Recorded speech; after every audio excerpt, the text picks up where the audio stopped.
مولانا مودودی کا نام جو ہے بڑا سامنے آتا ہے کہ اقامت دین کو ان کی طرف سے بہت پذیرائی ملی، اور اگر میں صحیح سمجھاؤں تو جن حالات میں مولانا مودودی تھے وہ اسی سے متصل زمانہ تھا کہ جب ہمارے علماء نے جنگ آزادی جو ہے انگریزوں کے خلاف، جب یہاں سے مغلیہ سلطنت کا اختتام ہوا، پھر وہاں سے سلطنت عثمانیہ کا اختتام ہوا، تو یہاں بھی ایک بر صغیر میں تمام مکاتب فکر کے علماء کی جانب سے ایک لہر اٹھی، اور تقریباً سب نے اگر لفظی طور پہ تھیوریٹیکلی اگر نہیں تو پریکٹیکلی آپ دیکھیں اس میں انہوں نے سب نے حصہ لیا تھیوری کے طور پہ. تو یہ وہ سب ایک احیائی خلافت یا اس اجتماع کی ہی کوششیں تھیں جس کے تناظر میں انہوں نے اپنی جان بھی تھی.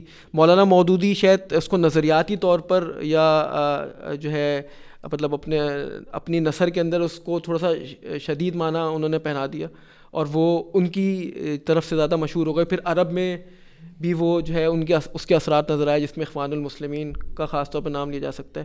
تو کیا یہ بات درست ہے کہ مولانا مودودی کو بھی اسی ہوا نے چھوا تھا جس کو ہمارے دیگر اکابرین کو چھوا تھا، اور ہمارے اکابرین نے بھی وہ کوششیں کی لیکن مولانا مودودی نے تھوڑی سی اس میں اس معنی میں شدت اختیار کر لی؟ نہیں، شدت تو میرا نہیں خیال کہ انہوں نے اختیار کی ہے.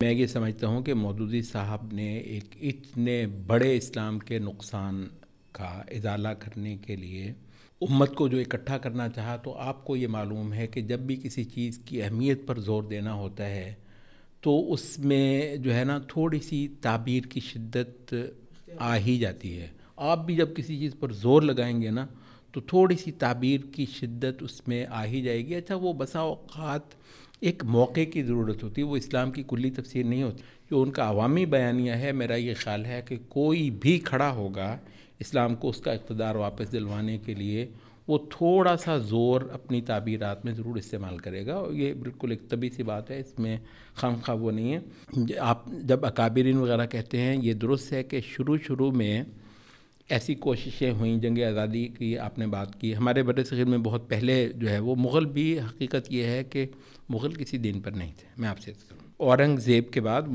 پورے مغلوں میں جو ایک مسلمان بادشاہ تھا وہ صرف اورنگزیب تھا.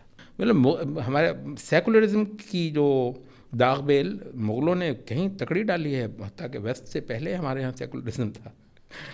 مغلوں نے مطلب یہی کیا ہوا ہے، تاکہ ہندوؤں وغیرہ کو اچھا خاصا جو ہے نا امپاور کیا ہے. اس میں کوئی شریعت کی حدود قیود وغیرہ مغلوں نے کبھی ان کا پاس نہیں کیا سوائے اورنگزیب وغیرہ کے. اس کے بعد جن کو آپ کہتے ہیں نا ہمارے اکابرین نے جو کیا، اصل میں جو ایک تکڑا ریوولٹ تھا وہ تو جنگ آزادی ہی تھی.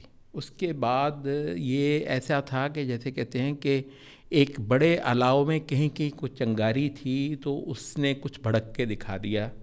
مطلب یہ جس کو آپ تحریک مجاہدین کہتے ہیں، یہ ایک پورے مطلب ہے بر صغیر کو بطور قوم مسلمان انگیج کر سکنے والی چیز نہیں بن سکی تھی کبھی بھی. تحریک مجاہدین مطلب ایک چھوٹی سی اسٹریم تھی، اور حقیقت یہ ہے کہ دیکھنے والا ہر بندہ جانتا تھا کہ جتنا انگریز نے اپنی طاقت کو یہاں پر جما لیا ہوا ہے، اس وقت تحریک مجاہدین ٹائپ وغیرہ کچھ بھی نہیں کر سکتا. اور ویسے تحریک مجاہدین کے تو میں بات بالکل ہی کسی اور، کیونکہ یہ ہمارا ایک بڑی کریٹک بھی ہوتی ہے. تحریک مجاہدین کے ہمارے یہ بزرگ جو ہیں یہ تو سکھوں کے خلاف کھڑے ہوئے تھے. تحریک مجاہدین تو صرف انگریز کے خلاف نہیں تھی. بائی دا وے، اصل میں جو پوائنٹ ہے تحریک مجاہدین کا تو ریفرنس ہی اور ہے. لیکن اس کے بعد تحریک مجاہدین کے وہ جو ہے نا وہ مولانا فضل الہی والی وہ آتی ہے. اچھا، اس کے علاوہ ہمارے جو دیوبندی بزرگ ہیں مولانا محمود الحسن وغیرہ، اچھا ان لوگوں کی آتی ہے. لیکن ان کی نا کوئی بہت جاندار قسم کی وہ نہیں تھی کہ پورے مسلم قوم کو کہ انگیج کرنے والا کوئی لیول اس کے اندر موجود نہیں تھا. تو مودودی صاحب کے بارے میں اگر آپ نے پوچھا ہے تو وہ یہ ہے کہ بر صغیر میں پورے معاشرے کی بنیاد پر اسلام کی صف بندی کروائی ہے کسی نے تو مودودی صاحب.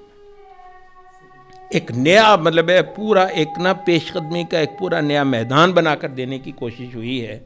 تو اس کے کچھ اشارے آپ کو اقبال سے مل جائیں گے، لیکن وہ پورا ایک جو ہے نا وہ بلو پرنٹ بنا کر پورا ایک پروگرام بنا کر دینا اور اس پر مسلمانوں کو باقاعدہ صف آرا کروانا، یہ مطلب کنٹریبیوشن اللہ نے مودودی صاحب کی مطلب حصے میں لکھا ہوا ہے.